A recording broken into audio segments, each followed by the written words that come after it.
Number 1 says, in the diagram of circle O below, chords A, B, and CD are parallel. So as soon as I see that, I'm going to go ahead and mark these as parallel. And BD is the diameter of the circle. If arc AD is 60, which is already marked, what is the measure of angle CDB? So we want to find this angle right here. So the first thing I know when I'm looking at this is if I have parallel chords, I know that these arcs here must be congruent. That's just a theorem. So parallel chords implies congruent arcs. So if that's 60, this arc is 60. And then from there, I have this angle is going to be an on angle. The vertex is on the circle, so it's going to be 1/2 of the arc it cuts into. So take half of 60 and we get 30. The other way that we could look at this is since we have parallel lines, you might recognize the alternate interior angles here, the Z shape. So what that means is these two angles are also congruent. So again, an on angle is half of the arc. The vertex is on the on the circle, or it's an inscribed angle, so it's half this. So this is 30, which means that this also is 30. That's another way to look at it. Example number 2, you're given this circle with a center indicated and inscribed quadrilateral. We want to find x and y. So for this one, you really want to break it up into 2 parts. So basically think about finding x first. So if I think about finding x first, if I look at this 105-degree angle, the arc that it cuts into is this arc over here,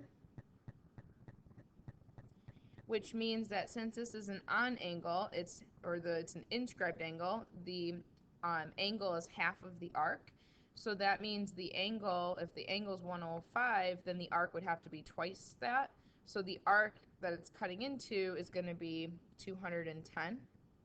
So this yellow arc is 210, double the 105. And then if I do 360 minus 210, that's going to give me the other arc, this arc right here. So this arc would have to be 150 if you do 360 minus 210, so we get 150. And then when you look, angle X cuts into that green arc. So if angle X is cutting into that green arc, it has to be half of it. So angle X has to be half of 150, which is 75. So X equals 75. And then the same argument's going to apply to find angle Y. So I'm going to go ahead and erase this because really we have to look at it as its own thing. So kind of ignoring X now. So if we look at the 86-degree angle, and if you look at the arc it cuts into, it's cutting into this arc here, which tells me that that arc would have to be double 86. So if we double 86, you get 172. So then if you do 360 minus the 172, that's going to give you the remaining arc on the other side of the circle, which is 188 degrees. So this arc here would have to be 188.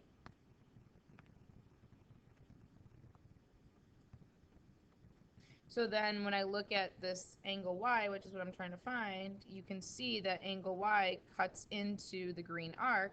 So if it's cutting into the green arc, well, it's got to be half of that arc. So half of 188 is going to be 94. So Y equals 94. So those are your 2 answers. Now I could have just found, like, so say I found Y first, then since I have a quadrilateral, if you remember, all 4 angles in a quadrilateral have to equal 360. So as long as I can find angle Y, then I could just subtract these 3 numbers from 360 and get 75 for X. Or you could do it in opposite order. Find X using the inscribed angles and then find Y by subtracting the other angles from 360. If we look at the next example, so example 3, I'll bounce down to example 3 and then we'll go back up. Example 3 has a lot going on in it, but the first thing I notice when I'm looking at it is these congruent segments. So these congruent segments are really chords. So that tells me that these two arcs are going to be congruent, because remember, congruent chords implies congruent arcs. And I also, when I look at this right away, whenever you see congruent segments, see if they belong to a triangle. And in this case, they do. So I have this isosceles triangle here with those two congruent sides, which tells me that angles 1 and 3 must be congruent to each other because they're base angles in an isosceles triangle. So the question becomes, okay, well, how am I going to find angles 1 and 3? Well, if you look, angle 1 is cutting into this congruent arc, and angle 3 is cutting into this congruent arc. So again, another reason why they're congruent. So if I could figure out these arcs, then I'd be able to find angles 1 and 3. And when I look, I see these inscribed angles. Remember, whenever you have this crossed picture here with the X, look for inscribed angles that cut the same arc. So see how this 55-degree angle and angle 3 are both cutting into the same arc? That means that angle 3 and the 55-degree angle are also equal. So right away, I know that angle 3 is 55 because it's cutting into the same arc as the 55-degree angle, and they're both inscribed angles. Angle 1 would have to be 55 then, since it equals angle 3. And then from there, we have to look at finding angles 4 and angle 2.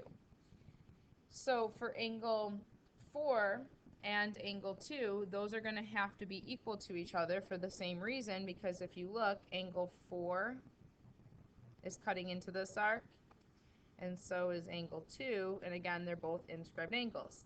So if I could find one of those angles, then I would be able to know that what both of them are. So angle 4 and angle 2 are congruent. So going back to the isosceles triangle here. So if I look again at this isosceles triangle, because we know now that 4 and 2 are congruent. Well, with this isosceles triangle, we have two base angles of 55, and then we have this vertex angle that's made up of 40 and whatever angle 2 is. So basically, I have enough information to find angle 2, because if I take 180 degrees between all three angles in the triangle, I subtract off the two congruent base angles, and I subtract off the 40, it'll tell me the remaining piece angle 2 must be. So if I subtract those, I end up with 30. So that means angle 2 has to be 30, and then we already said angle 4 is equal to that, so that's also 30. Looking up at number 4 here, so number 4, we're given the circle with diameter AB. We got to find x and y. So if I'm trying to find x and y, the first thing I notice is we have a marking here that's 30 degrees, and I notice this isosceles triangle here. Now you might be thinking, well, how do I know it's an isosceles triangle? Well, I know it's isosceles triangle because as soon as I look in a circle, I'm always looking for those radii. So in here, these are both radii. So is this. But really, I care about these two radii. So since those are radii in the same circle, they have to be congruent. So these angles have to be congruent. So right away, I know that y equals 30. So then from there, I also know how to find this arc here. So that will allow me to find this remaining arc, which will allow me to find the central angle. So if you think about in a triangle, all three angles add to 180. So if you do 180 and you subtract off 30 and 30 for the two angles, because this is 30. When you do that, we'll be left with 120. So that means this angle, the central angle, is 120, which means that this arc is 120, because central angles equal their arcs, which means that this arc would have to be 60, which means this angle is 60. Because this is a semicircle, so it has to equal 180 degrees.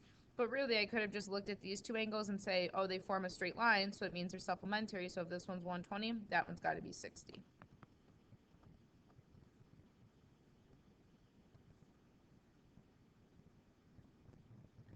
And then the last one here, as soon as I see this picture, again, I'm looking at the diameter, and I see an inscribed angle that's opening up to a diameter. So it's an inscribed angle that's inscribed in a semicircle. That means that this has to be 90 degrees because it's an on angle, inscribed angle. So it's half of the arc it cuts into. Well, it cuts into a 180-degree arc. So it's got to be 90. So to find x, it's pretty straightforward because you have a triangle with 3 angles. So just subtract off the 90 degrees, subtract off the 64.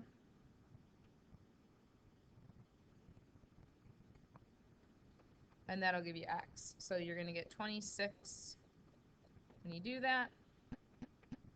So x equals 26.